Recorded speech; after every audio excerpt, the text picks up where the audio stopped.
Amen. Thank you. Very good. Great to be with you this morning. Lovely to come and meet the congregation, as Maddie said, that meets in this building. We've been a few times and met with Dave and Graham particularly, and a few others. And today, I've been given this title, Learning from Jesus about Handling Betrayal. Ooh, that's a heavy go, everyone, isn't it? Cool, what a start. There's the first betrayal. Anyway, Dave said he'd be here this morning, but where is he? Swanning off around the world. So I've got first-hand experience of this feeling of betrayal. We're ready to go.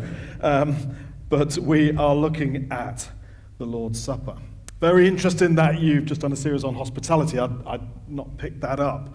And what I want to say this morning about this subject really will marry into that. Well, hopefully. Hopefully it won't be completely different. We'll see. I'm sure it will marry into that as we go through, because we're looking at this issue of the Lord's Supper. This is what I said about, forgot I had a couple of slides on this, King's School of Theology. Just to let you know, it's a broad community that studies at King's School of Theology. They're young, in their 20s, and they're old. The oldest graduate of KST was 83. Wendy, there's still time for you, just about.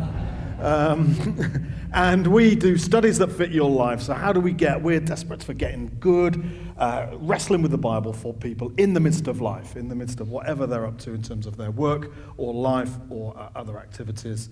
And in a way that's accessible and affordable. So the way to find out about that, by the way, is next Saturday morning at 10 a.m. There is a taster session you can come along to on Zoom for an hour, and you can find out more. Stick your name at the back. But today we are looking at, this Last Supper. And what I'm going to mention here over the next few minutes is, first of all, what the issue of the Last Supper. So we're first of all going to look at the context of this, what is going on in this meal, then a little bit on how does Jesus deal with betrayal, and then what does that mean for us. The issue of the Last Supper. Well, there's been a few issues over the Last Supper, certainly this painting. Have you noticed that this last week or so with the Olympics? Very controversial. But that's not the issue I'm going to pick up first. The issue I'm going to pick up first is the fact of this word, supper.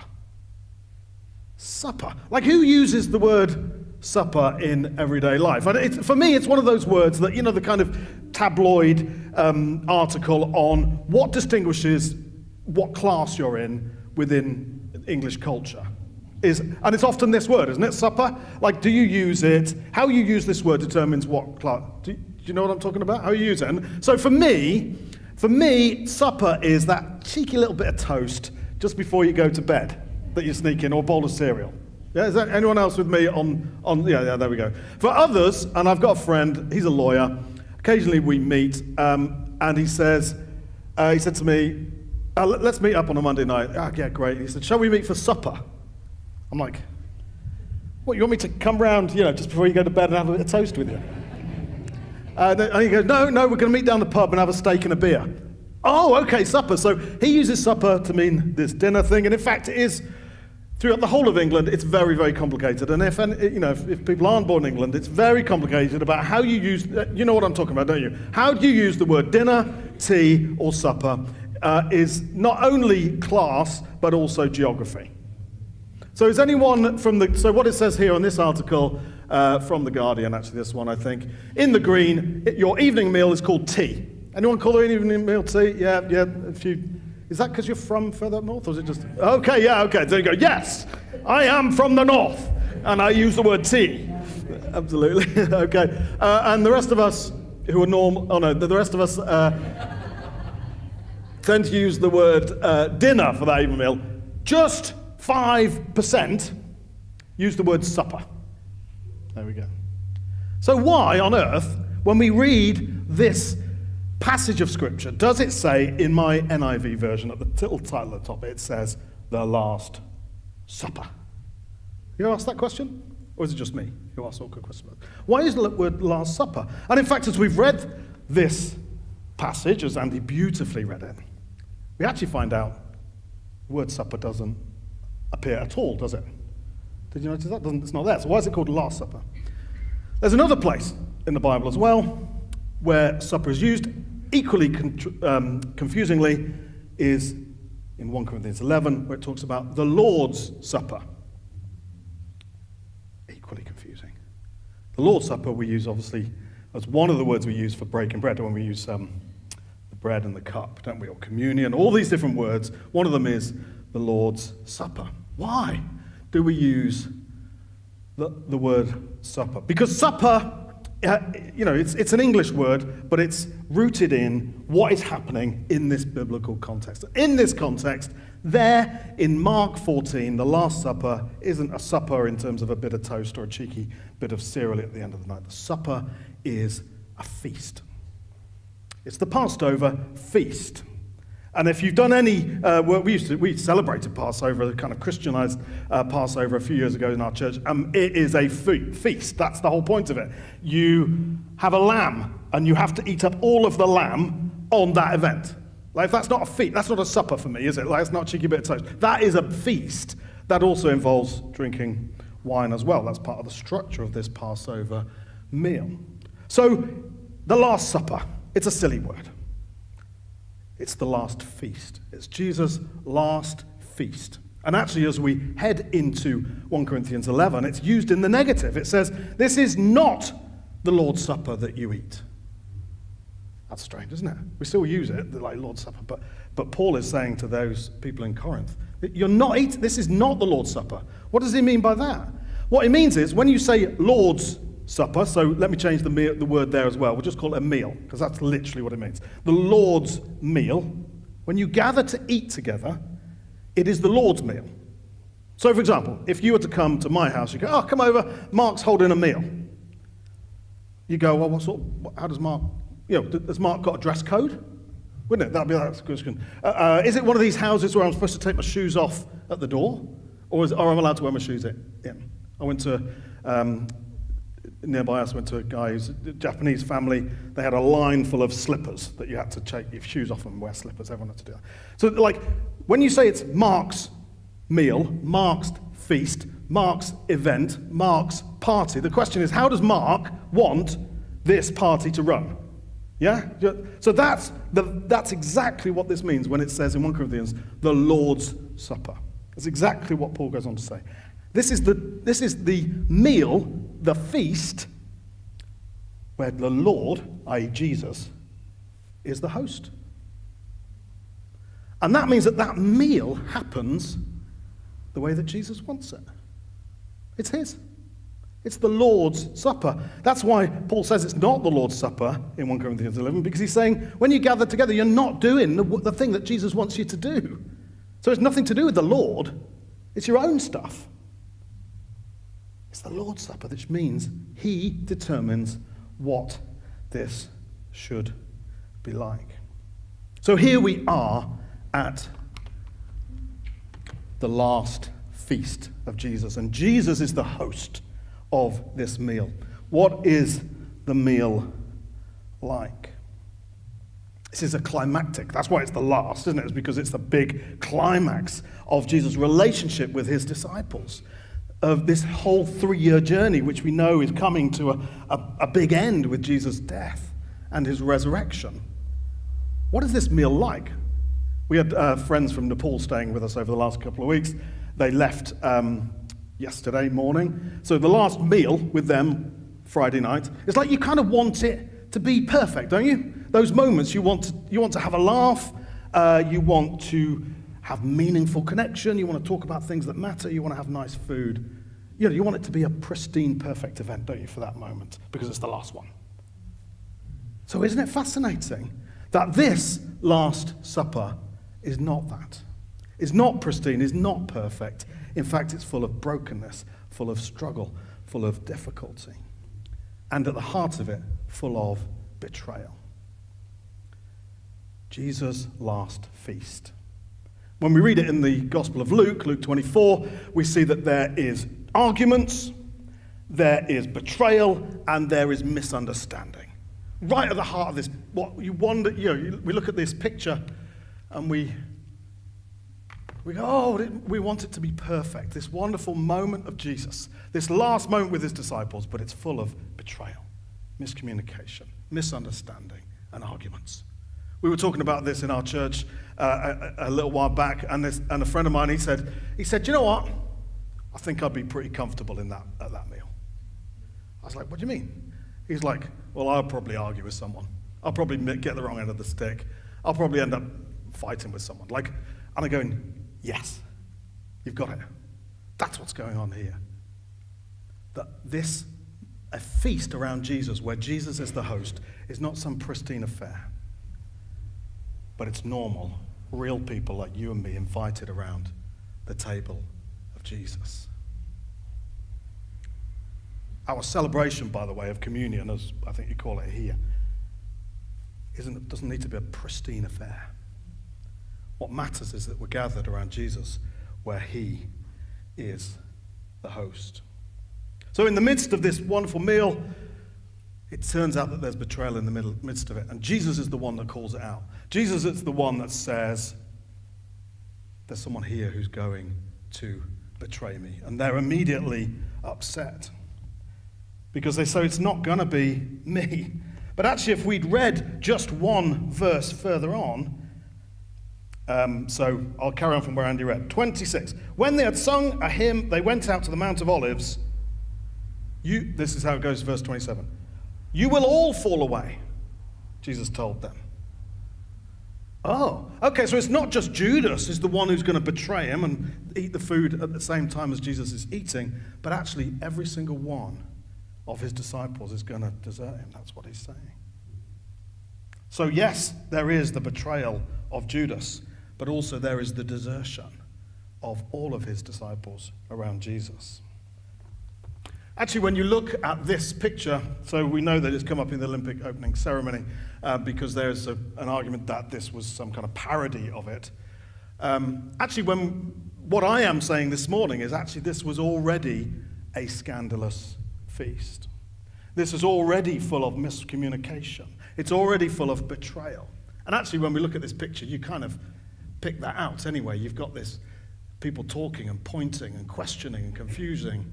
Who is it? Is it them? Is it you? And actually, the scandal of this meal is already captured in this picture. The big problem with this picture, actually mainly, is the fact they're sitting on chairs, which obviously is not what would have gone on at all. So how did Jesus deal with this? So here's another picture. Another picture of the Last Supper. This is a more modern rendering, but maybe equally challenging. Maybe equally scandalous, of who it is that this host, this is why I'm laboring the fact that Jesus was the host of this meal, is because this meal happens according to how Jesus wants it. And the people who are gathered around it are there according to who Jesus wants there. The first thing is, he invites them. What's surprising is that Jesus longs to eat with these disciples that he has journeyed with for so long, but also who are going to desert him in the end. Who is Jesus eating with? Who is he inviting around the table? And the truth is that Jesus is always doing this. He is always inviting around his table people who don't warrant being there. That's the Pharisees' accusation against him every single time, isn't it? Who is this guy who eats with tax collectors and sinners? And Jesus says, his answer to that is, it's not the healthy that need a doctor, it's the sick. And that's what I'm bringing into this community, this environment, this around the table. I'm here because I'm the healer. I don't know what you would do if you knew that someone had betrayed you. We had a neighbor of ours called Debbie. She found out accidentally that her sister was holding a party, and she found out accidentally because she was not invited. Oh, and she was mad. She was seething. And she came around, and she often did, and chatted to Maddie about what was going on. And she's going, what am I going to do? What shall I do with the fact that I'm not invited to this party? It's not fair. And she said, I know what I'm going to do. She said, I'm going to hold an even better party and not invite her. That is the solution. Well, listen, that's one way of dealing with betrayal and disappointment, isn't it? I think Maddie maybe talked to her around a different opportunity that might be available to her. She wasn't a Christian, but still tried to talk to her about what it means to forgive people. But Jesus doesn't do that. He's not a Debbie. What he does is invites. Even those who betray him, even those who misunderstand him, even those who he will be disappointed with, he invites them and eats with them. So he invites them around the table.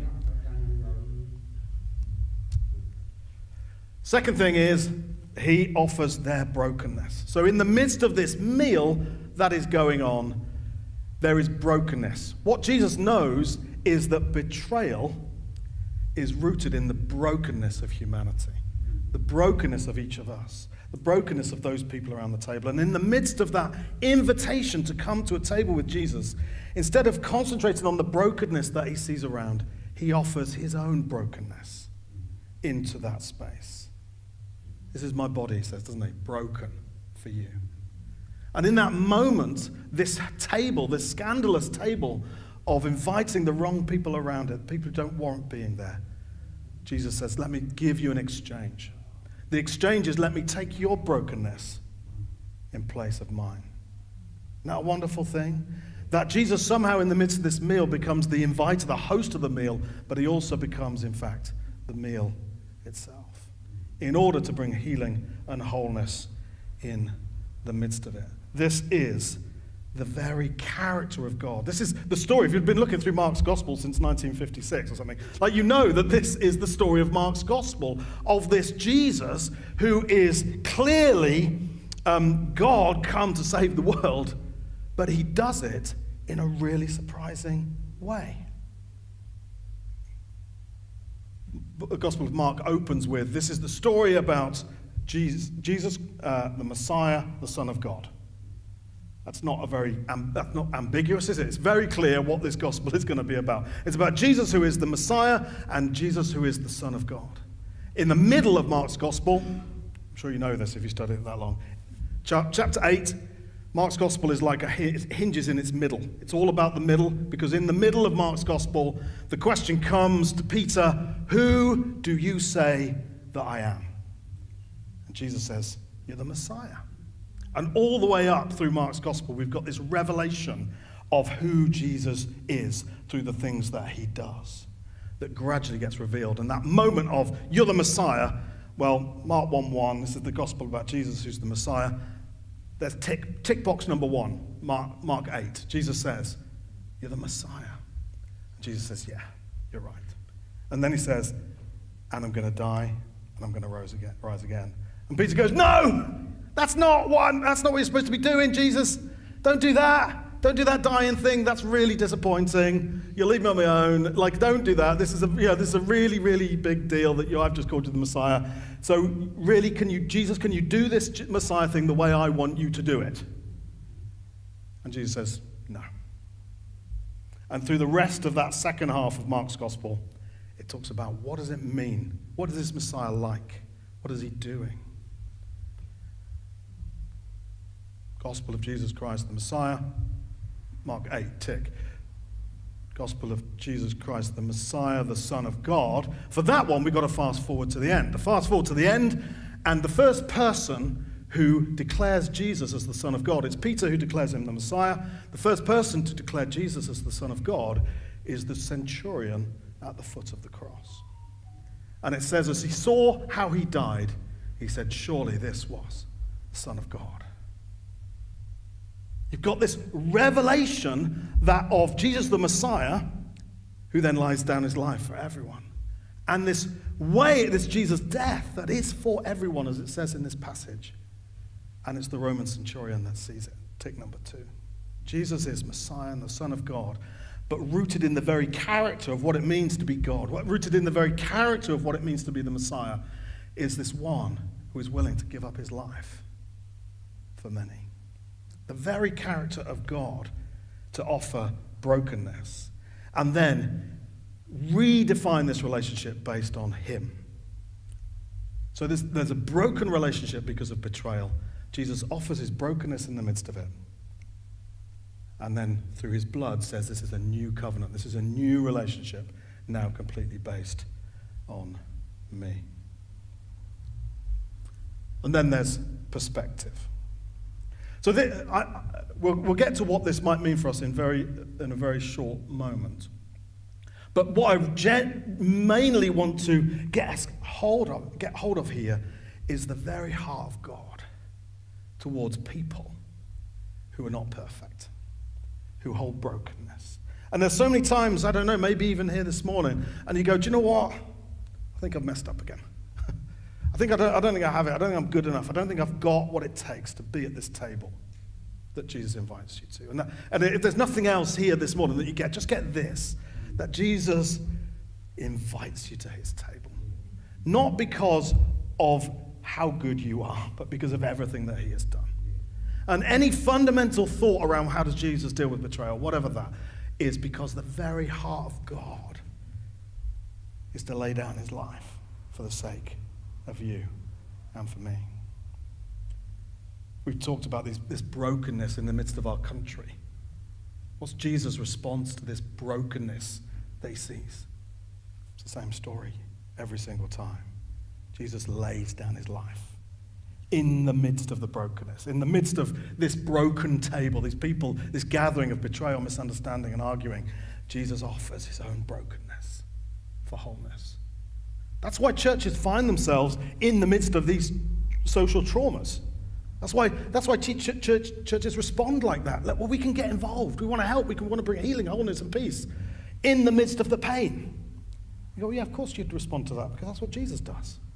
Steps into those things. Jesus says, there's someone here who's going to betray me. He's not hiding from this reality of this brokenness, is he? He outs it. Why? Not because he's trying to catch them out, because he wants to step into these spaces of pain and brokenness in order to bring wholeness and healing. The fourth thing then is this sense of perspective that we get. And I've already mentioned it really, is that betrayal, Jesus is very clear that betrayal is the fruit of brokenness in our lives. And he says, it's going to be worse. What does he say? Let me read it rather than... the Son of Man will go just as has been written about him, but woe to the man who betrays the Son of Man. It would be better for him if he had not been born. I don't think Jesus is offering judgment at that point. I don't think he's saying, you shouldn't betray me because I'm going to take you out. That doesn't sound very like Jesus, does it? What he's saying is, I know the pain that this causes you. This betrayal is going to cut you to the quick, like it's going to absolutely get to the heart of you. And I'm so, like there's a compassion in the midst of that. Doesn't that sound more like Jesus? A compassion in the midst of that says, I know this is not going to go well for you. But also that so there is a perspective that Jesus is able to hold, that betrayal is rooted in brokenness. And the truth is that that perspective changes everything. I don't know if anyone's got a dog. Anyone got a dog? Man's best friend, they say, don't you? Utterly loyal. Sometimes. We've got a dog. I think I've got a picture of it. Oh, there we go, my dog, Murphy. Chocolate Labrador. He is not faithful.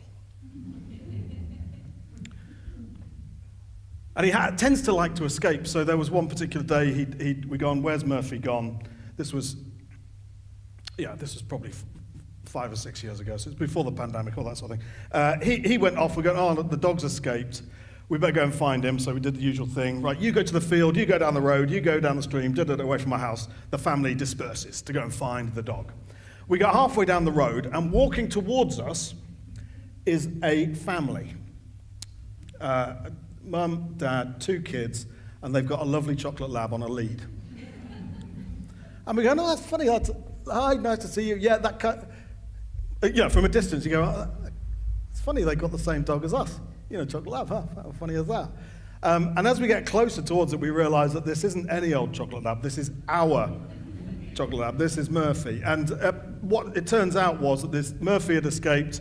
He'd actually gone into their house down the road, sat down, looked at them like, hey, you're my new family. What are you going to do? Are you going to feed me or what? And they go, this is weird. So they decide to put a lead on him, because they had a lead. I don't know if they had a dog, actually. I don't think so. They definitely had a lead. They put a lead on him. They figured that if they take him out for a walk, then Murphy would walk them home where he should be. But he didn't. He went, oh, cool, we're going on a walk. And took him on this massive walk all around our neighborhood where we go. And then at the end of this walk, they started walking up the hill. And we're going, awkward conversation, but I think that's our dog. But that's not the worst thing that happened with Murphy. They did give him back, and they were very grateful. But during lockdown, our son has an immunity disorder, which meant that we were shielding. So we got a decent garden, we get around. So we decided that all of us, for this period of time, we wouldn't go outside of our gate. And we had a big enough garden, the dog can get some exercise. Although we did walk him a bit. Anyway, so we decided generally not to go outside our gate because this was safest during those early couple of months of the pandemic. Anyway, we're having a dinner. It's one of the, I don't remember that, June was very hot, wasn't it? The doors were open, we were eating, and we're halfway through our meal, and we suddenly realized the dog was not there. Where's the dog? We went, oh no. So we quickly look around the house, no dog. And we head out, look out the front door, and the gate is open.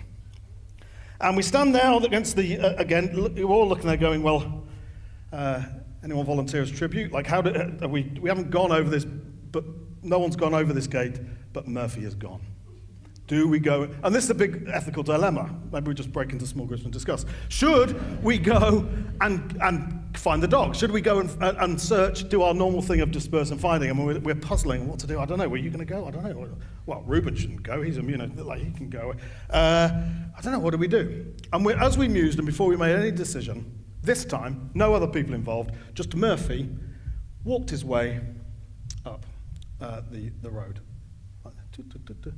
Tail wagging up and wagging, happy as anything. And in his mouth is a box. This is in the middle of, lockdown proper, okay, and he comes up, and in his mouth a box. And he comes, and he's carrying this box like it's a little puppy or something. Like, it's the most exciting thing, carrying it perfectly carefully. Even when we're playing fetch, he never even drops the ball. But he came up and he dropped this box in front of us, and it was a box of cream cakes.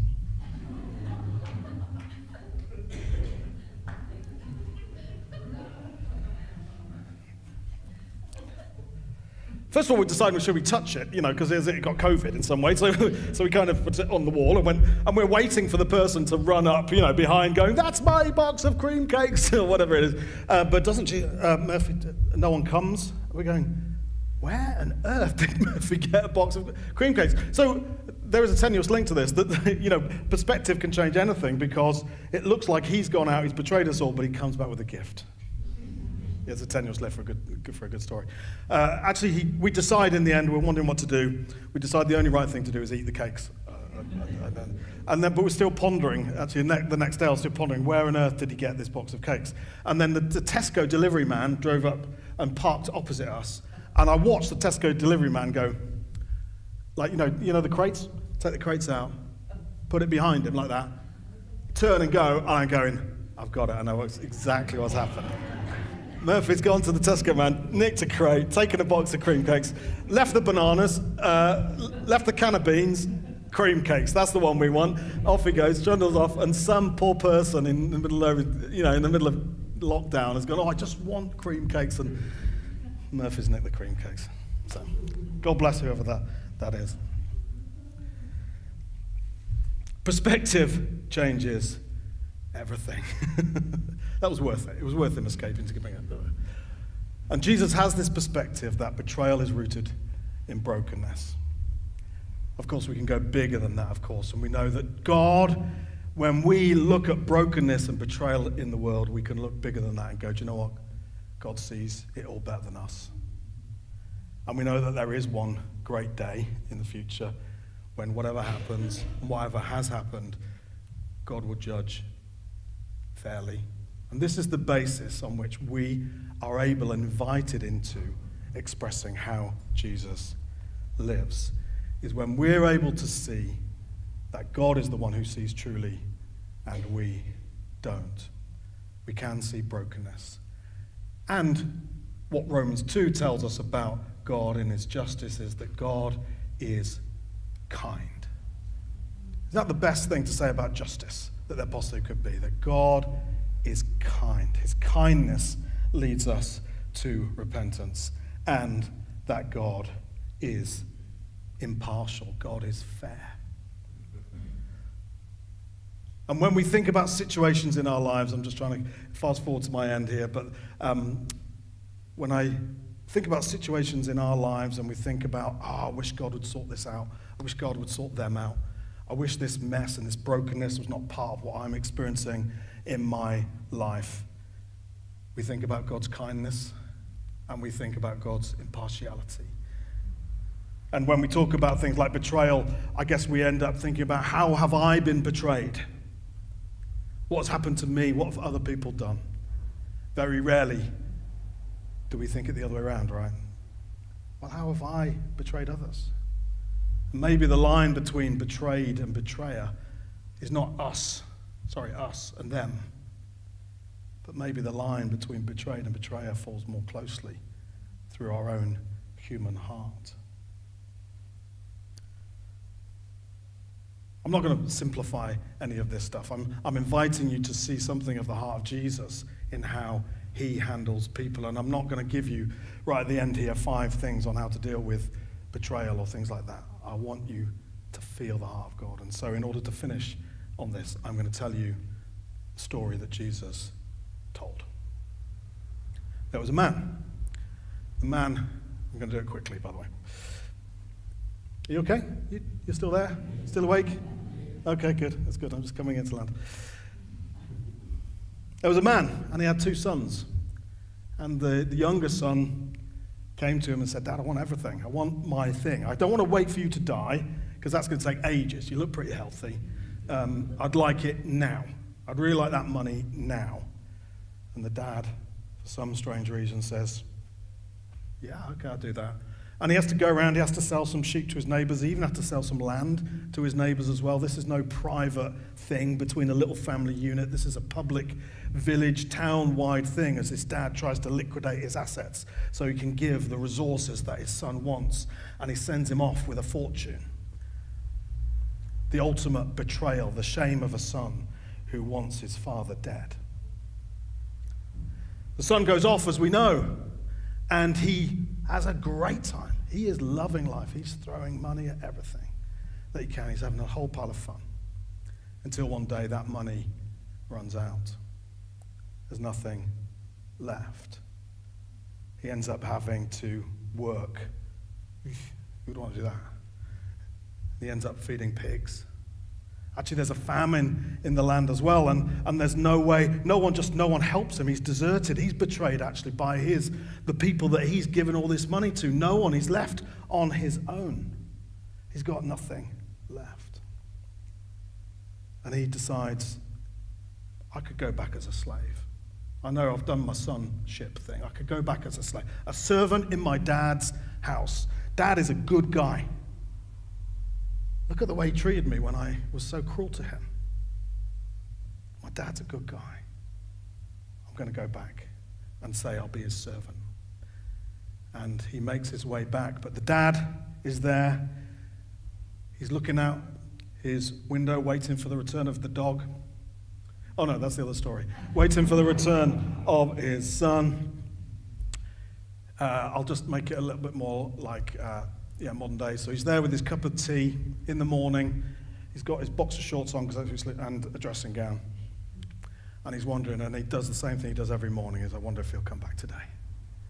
Wonder if he's coming back today. And he sips his cup of tea, and then in a glimpse he sees down the road that runs right through the center of the village. He sees his son, this distraught figure at the end of the road, and he drops his cup of tea and he runs out in his dressing gown.